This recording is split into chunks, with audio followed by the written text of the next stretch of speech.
शेतीतला एक असा प्रश्न जो खरं तर पिढ्यानपिढ्या प्रत्येक शेतकऱ्याला पडतो. नांगरणी करायची आहे, पण कशाने? आपल्या पारंपरिक बैलांनी की नव्या आधुनिक ट्रॅक्टरने? आज आपण याच प्रश्नाच्या मुळाशी जाणार आहोत. दोन्ही पद्धतींची आपण तुलना करून बघूया आणि समजून घेऊया की शेतकऱ्यांसाठी नेमकं फायदेशीर काय आहे. तर प्रश्न अगदी सरळ आहे. नांगरणीसाठी काय निवडायचं, बैल की ट्रॅक्टर? चला तर मग याचं उत्तर शोधायला सुरुवात करूया. बघूया शेतीसाठी आणि आपल्या शेतकऱ्यासाठी यापैकी कोणती पद्धत जास्त चांगली ठरते.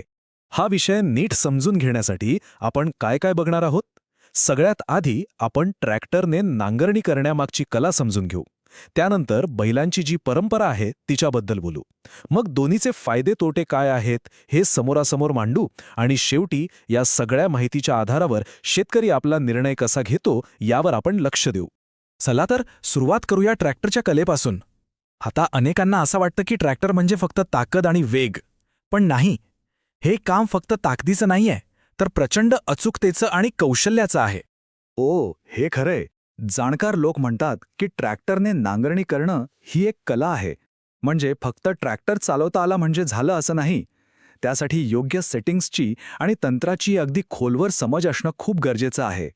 एकदम परफेक्ट नांगरणीसाठी काही गोष्टी खूप महत्त्वाच्या आहेत. पहिली म्हणजे टॉपलिंगची सेटिंग. मग येतो नांगराचा तोल साधणं, जमिनीच्या प्रकारानुसार योग्य स्पीड ठेवणं आणि सगळ्यात महत्त्वाचं एकसारखी सरळ फळ तयार करणं. यातली एक जरी गोष्ट चुकली ना तर सगळी मेहनत वाया जाऊ शकते. कारण विचार करा, फळ जर सारखी असेल तरच बी योग्य खोलीवर पडतं आणि पिकाला पाणीही सगळीकडे सारखं मिळतं. आणि म्हणूनच हा बॅलन्स साधणं सगळ्यात महत्त्वाचं आहे. कारण सेटिंगमध्ये थोडीशी जरी गडबड झाली की नांगरणी लगेच असमान होते. म्हणजे कसं, एक बाजू जास्त खोल नांगरली जाते आणि दुसरी बाजू वरच राहते. याचा थेट परिणाम मातीच्या मशागतीवर आणि पर्यायाने संपूर्ण पिकाच्या वाढीवर होतो. बरं, आता आपण ट्रॅक्टरबद्दल बोललो. आता वळूया आपल्या पारंपरिक पद्धतीकडे, म्हणजे बैलांच्या परंपरेकडे. ही फक्त एक शेतीची पद्धत नाहीये, तर हे शेतकऱ्याचं त्याच्या जमिनीशी असलेलं एक अतूट जिव्हाळ्याचं नातं आहे. पण एक गोष्ट आहे, एकेकाळी प्रत्येक क्षेत्रात दिसणारं हे दृश्य आज खूप दुर्मिळ झालंय. खरं सांगायचं तर सध्याच्या काळामध्ये हे खूप तुरळक झालेलं आहे. यांत्रिकीकरणामुळे म्हणजे या ट्रॅक्टरमुळे हे चित्र पूर्णपणे बदलून गेलं आहे. आणि एक इंटरेस्टिंग गोष्ट सांगतो. पूर्वीच्या काळी नांगरणीसाठी कधीकधी 4 ते 8 बैलसुद्धा वापरायचे. विचार करा, आज आपण फक्त 2 बैलांची जोडी बघतो, पण तेव्हा कामाच्या स्वरूपानुसार जास्त बैल लावले जायचे. पण सगळ्यात महत्त्वाचा मुद्दा काय आहे माहितीये? जरी ही पद्धत पारंपरिक असली तरी तिच्या कामाच्या दर्जामध्ये काहीही कमी नाही. असं म्हटलं जातं की बैलांनी केलेली नांगरणी जवळपास ट्रॅक्टरसारखीच होते. म्हणजे कामाची गुणवत्ता अगदी उत्तम असते. आता आपण दोन्ही पद्धतींबद्दल बऱ्यापैकी माहिती घेतली आहे. चला आता सगळ्यात महत्त्वाच्या भागाकडे येऊया. दोन्ही पद्धतींची थेट तुलना करूया, म्हणजे त्यांचे फायदे आणि तोटे काय आहेत हे बघूया. आता या दोन्ही पद्धतींमधला फरक आपण नीट समजून घेऊ. ट्रॅक्टरचं काम कसं एकदम वेगाने होतं, जास्त जमीन कमी वेळात नांगरली जाते, पण त्याचा सुरुवातीचा खर्च आणि इंधनाचा खर्च खूप जास्त असतो.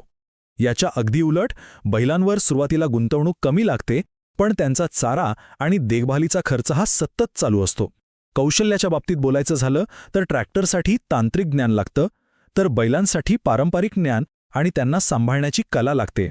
आणि हो, एक खूप महत्त्वाचा मुद्दा, ट्रॅक्टरच्या वजनाने जमीन कडक होऊ शकते, ती दाबली जाते, पण बैलांमुळे मातीवर तसा दाब येत नाही, ज्यामुळे जमिनीची सुपीकता टिकून राहण्यास मदत होते. तर मग या सगळ्या चर्चेतून काय निष्कर्ष काढायचा? शेतकऱ्यानं नक्की काय निवडायचं? आता आपण शेतकऱ्याच्या निर्णयावर लक्ष केंद्रित करूया, कारण कामासाठी योग्य साधन निवडणं हेच तर सगळ्यात महत्त्वाचं आहे. हा निर्णय इतका सोपा नसतो. तो अनेक गोष्टींवर अवलंबून असतो.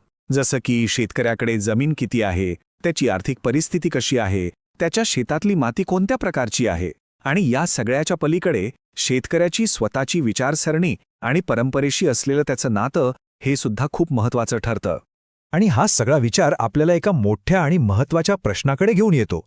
शेतीच्या भविष्यात तंत्रज्ञान आणि परंपरा एकत्र नांदू शकतील का? आपल्याला फक्त वेग आणि कार्यक्षमता महत्त्वाची आहे की जमिनीशी आणि परंपरेशी असलेलं नातंही जपायचं आहे? हा एक असा प्रश्न आहे ज्यावर आपण सगळ्यांनी विचार करायला हवा.